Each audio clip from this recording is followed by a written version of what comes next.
edition is 23. A few days ago, I walked in painful steps, first to the Nairobi County mortuary, and then to the Kenyatta National Hospital mortuary.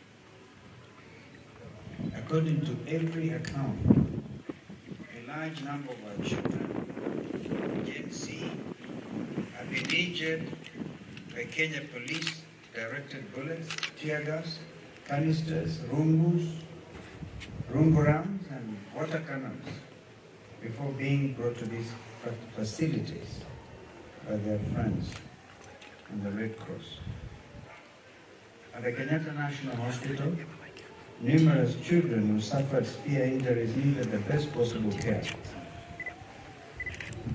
At the Nairobi County Mortuary, our fallen martyrs rested in the coldest chambers. These unsettling images will linger in my mind for a long time.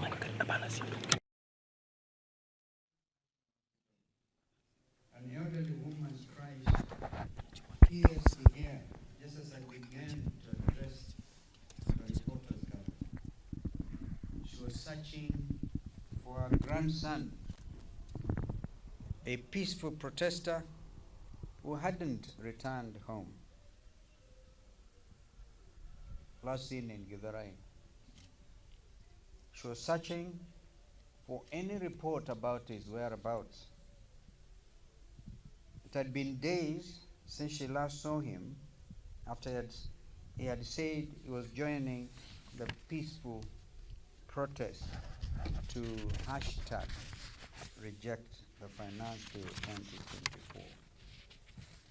Wanjiro's recital of our family's futile search for Ismail Karanja, which took them from police stations to hospitals to morgues, visibly moved me and brought all of us present to a halt, because she actually said, "Stop it." Ismail Karanja and many others are missing and unaccounted for because they were peacefully protesting against the RUTO regime's atrocities. Our children are laying in the mortuary because Inspector General of Police, Japheth Kome, and his Lieutenant Bungei, both RUTO appointees, executed a shoot-to-kill order.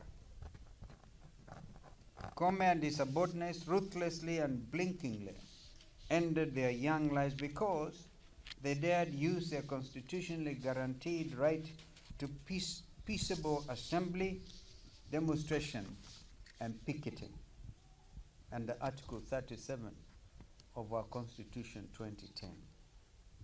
This is the state of the nation today, with grandparents seeking their missing children at police stations. This is the state of the nation, where sisters and brothers receive calls informing them that their siblings are in hospital beds after receiving life-saving care. This is the state of the nation, in which fathers and mothers have been forced to identify the remains of their sons and their daughters.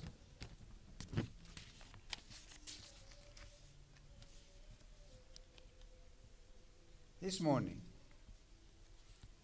far too many households and villages are either in mourning or in a heightened state of anxiety. The heartbreaking pleadings of our mothers, fathers, and sisters seeking the status of their loved ones are rippling the air from Rongai to Nairobi, from Machakos to Eldoret, from Garissa and Mombasa, and all areas of our country. Our children's phones have been switched off. Their social media accounts have been erased to hide RUTO and Kome's crimes. We stated a few days ago, as Azimio la Umoja One Kenya Coalition Party, that June 25th would go down in the history of our country as a day of infamy. We were mistaken. This RUTO-led regime is the greatest infamy wrought on Kenyans in their 61-year-old independent history. And if it wasn't obvious before, it is now even clearer. RUTO must go home now. Yesterday, and through the Executive Office of the President, a quote-unquote youth engagement forum for inclusive development missive was publicly issued, signed by the Chief of Staff and Head of the Public Service, Felix Koskei. There was an announcement, quote, that a multi-sectoral forum will be constituted to engage with all stakeholders in addressing the concerns raised by the youth. The communication was long in acronyms and short in apology for the state-sanctioned shoot-to-kill order that led to the massacre of hundreds of our children's future. According to all reports, the leaderless and tribalist Generation Z has disregarded with more than contempt this embarrassingly inept sanitization effort. They have rejected this dictatorship. They demand answers today about where their comrades are being detained. They are demanding answers today about where the bodies of the slain heroes have been concealed. They want nothing to do with RUTO. Indeed, as of last midnight, I think last night, Gen Z had raised in excess of 28 million shillings. And they are so transparent about it. They know where to send it, which hospital. An example in open governance and fidelity to accountability. To our tribeless and leaderless Generation Z, who have braved the streets to preserve and defend the Republic from RUTO, know that I have the deepest admiration, and respect for you. Your tipping point may prove to be Kenya's saving grace, securing the next generation and generations to come. To our fallen Gen Z martyrs, you will not be forgotten. The stain of your blood covers our national flag. What Kenya, the region, Africa, and the world have witnessed over the last 2 weeks is a citizenry uprising, one that will not be quelled by jest from a person they detest. As a Wiper Democratic Movement, we will set an example by taking disciplinary action against our members of parliament who voted in favor of the repugnant Anti-People Finance Bill 2024. We will remove them from their leadership positions in both the party and in parliament. We urge other Kenyan people-centric parliamentary parties to follow suit and recall all those representatives in the legislature and the executive who have failed you time and time again. I'm aware that while the National Assembly and the Senate recently finished processing the Independent Electoral Boundaries Commission Amendment Bill 2024, RUTO has yet to assent to this very important legislation. The Kenya Kwisha dictatorship, and I now pronounce from Kitui, Kenya haitaisha. They may want it finished, but it will not. This dictatorship has purposely obstructed not just the recall of anti-people MPs, but also the staging of a snap election as a result of the 204 plus recalls. This is a higher subversion for the Kenya people as well. And I think it's important to let the country know that the recall clause takes effect after August, exactly 2 years. Then the signatures that get collected right, become meaningful. And I think the Gen Z are on that already, onto that. Recall. Recall of the 204 MPs who voted against the conscience of the Kenyan nation. I have faith the Kenyans led by Gen Z will march through the rock-strewn trail and climb over this boulder, and in a similar peaceful manner as they did to protest the punitive finance bill 2024, ensure that this crucial bill is enacted in the coming weeks. Of course, it's been enacted, but signed into law. The one thing William Ruto should do is to sign it expeditiously, and because it was one of the products of the National Dialogue Committee, whose report now is just staring at the principles, unable to do anything or unwilling deliberately to do anything. But this is critical, because a country without an independent electoral boundaries commission cannot carry out the next important election. I want to say that after desecration of Parliament, the blood spilling on Parliament Road, a young man whom I found at City Mortuary with his brains blown off by a sniper from on top of Parliament,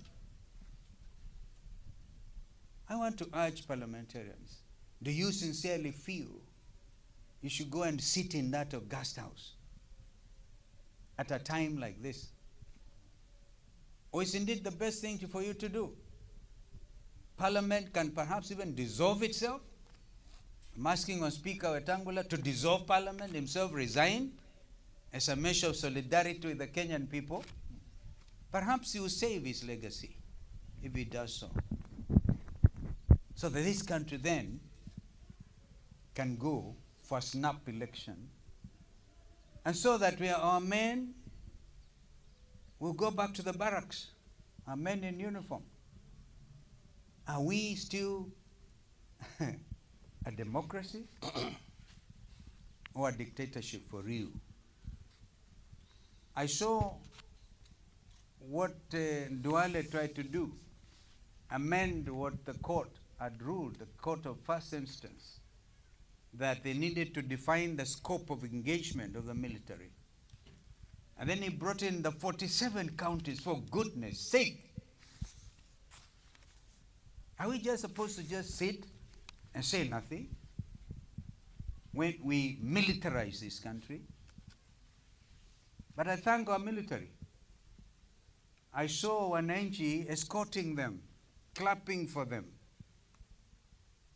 because their mandate is not to shoot and kill Kenyans.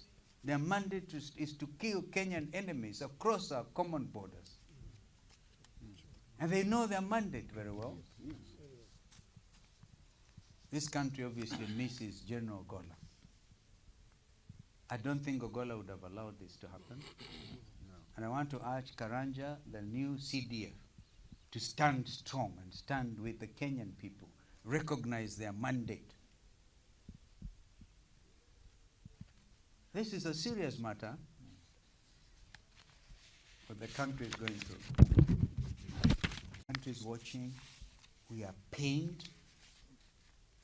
This is not what some of us have stood for.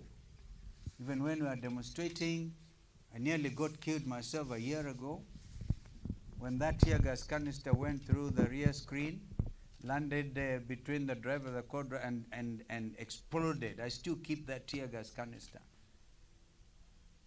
for the record of my grandchildren, to know what it means to fight for your country. Therefore, I call on Kenyan leaders to listen. If you don't listen to Gen Z, then I don't know who else you can listen to. And to attempt to divide them by inviting their leaders. They have said no. As we speak, I don't know who they are. But they are Kenyans in their hundreds of thousands. You can't call that. And so leaders, take note. I think after this Gen Z effort, Any leader wanting to seeking elective post, anywhere from MCA to MP to county women rep, madam, you are not in that category, to senator, to member of parliament, and you go, who are the others? To president. To president. Yes. You go out there saying, unless you have billions of shillings, you stand no chance of getting elected. Kenyans are now watching and say, you, unless it is a calling for you. And I think leadership is a calling, just like those men and women who are served to serve the Lord from their respective areas.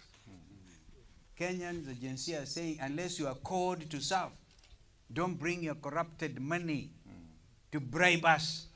We know you. So I really feel that this Gen Z have liberated our country from corruption. The issue is corruption. Corruption, they are saying no to, and they know exactly who is corrupt and where.